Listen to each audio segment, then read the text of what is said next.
बिस्मिल्लाहिर्रहमानिर्रहीम। अस्सलाम वालेकुम नाजरीन, मैं आपका मेज़बान मुशर्रफ यासीन हेलो हेल्थ पाकिस्तान के प्लेटफॉर्म से एक दफ़ा फिर से आपकी खिदमत में हाजिर हूँ। जिस तरह से हम इस प्लेटफॉर्म के ज़रिए आपकी रहनुमाई के लिए मुख्तलिफ़ डॉक्टर्स हजरात को आपकी रहनुमाई के लिए लेकर आते हैं, मुख्तलिफ़ बीमारियों से मुतल्लिक आगाही फ्राहम की जाती है। बड़े स्पेशलिस्ट डॉक्टर्स हमारे साथ पैनल पर मौजूद होते हैं।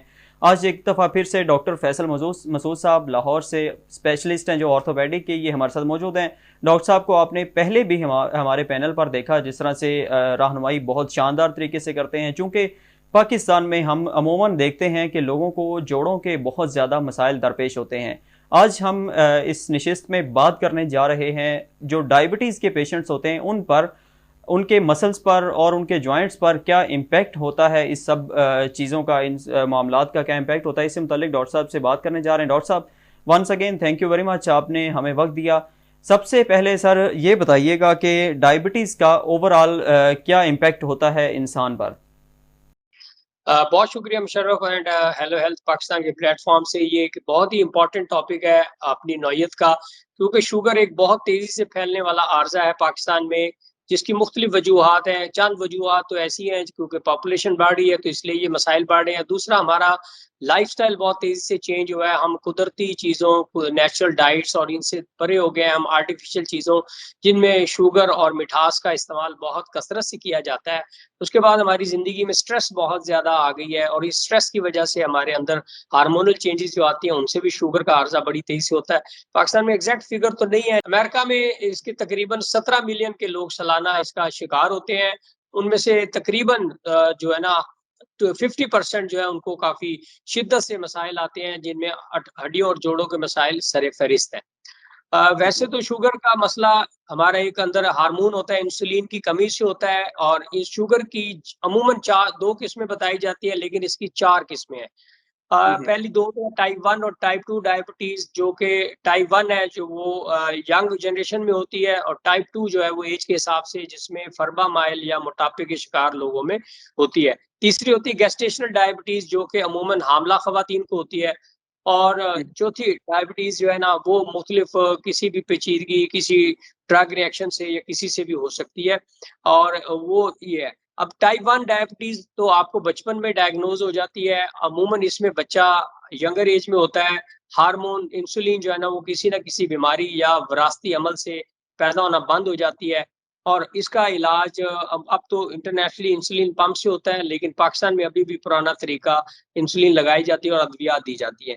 ऐसे बच्चे अपनी जवानी तो अच्छी गुज़ार लेते हैं, लेकिन बहुत जल्द इनमें शुगर के मसाइल और पेचीदगियाँ आनी शुरू हो जाती हैं, अगर माँ-बाप ज़्यादा अच्छे तरीके से शुगर का कंट्रोल ना कर पाएँ।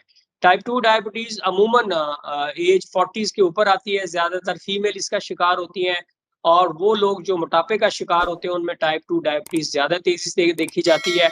टाइप 2 डायबिटीज़ में एक्चुअली तो इंसुलिन के खिलाफ एक रेजिस्टेंस आ जाती है, इंसुलिन बन रही होती है, लेकिन जिस्म में उतनी अफ़ादियत नहीं रहती, जिसकी वजह से आपका शुगर लेवल तेज़ी से बढ़ता है, और शुगर लेवल तेज़ी से बढ़ने से जिस्म के दीगर अज़ा की तरह हड्डियों और जोड़ों के मसाइल भी बढ़ जाते हैं। तो शुगर का अर्ज़ा जिस तेज़ी से फैल रहा है, उसकी वजह से हमारे पॉपुलेशन में हड्डियों और जोड़ों के मसाइल, जिनकी वजह अक्सर शुगर है, वो भी हो सकती है। तो इस प्रोग्राम के तवज्जुह से हम ये आगाही पैदा करना चाहते हैं कि कब किसी मरीज़ को शुगर के बाद किसी हड्डी और जोड़ के मसाइल का शिकार होने से पहले या बाद में जाना चाहिए किसी ऑर्थोपेडिक सर्जन के पास। आपने जिस तरह से सर चार मुख्तलिफ इकसाम का जिक्र किया है, सबसे ज़्यादा कौन वल्नरेबल है इनमें से, जो पेशेंट को मसल्स और जॉइंट्स के हवाले से ज़्यादा उसको प्रॉब्लम फेस करनी पड़ती है, कौन सी ज़्यादा टाइप इसमें से तो खतरनाक इसमें टाइप 2 डायबिटीज़ है, जो कि अमूमन हमारे बुजुर्गों में, बड़ों में देखी जाती है। ये 40 से 50 साल की उम्र के बाद होती है। इसमें इंसुलिन बन रही होती है। एक तो इंसुलिन की मिकदार आहिस्ता-आहिस्ता कम होना शुरू हो जाती है। दूसरा, जो इंसुलिन बन रही है उसके खिलाफ मुदाफ़त होती है, या वो इतनी मौसर नहीं रहती। तो ये जो कैटेगरी है टाइप 2 डायबिटीज़, इसमें हड्डियों, जोड़ों और पट्ठों के मसाइल ज़्यादा कसरत से देखे जाते हैं बनिस्बत टाइप 1 और गेस्टेशनल डायबिटीज़ के।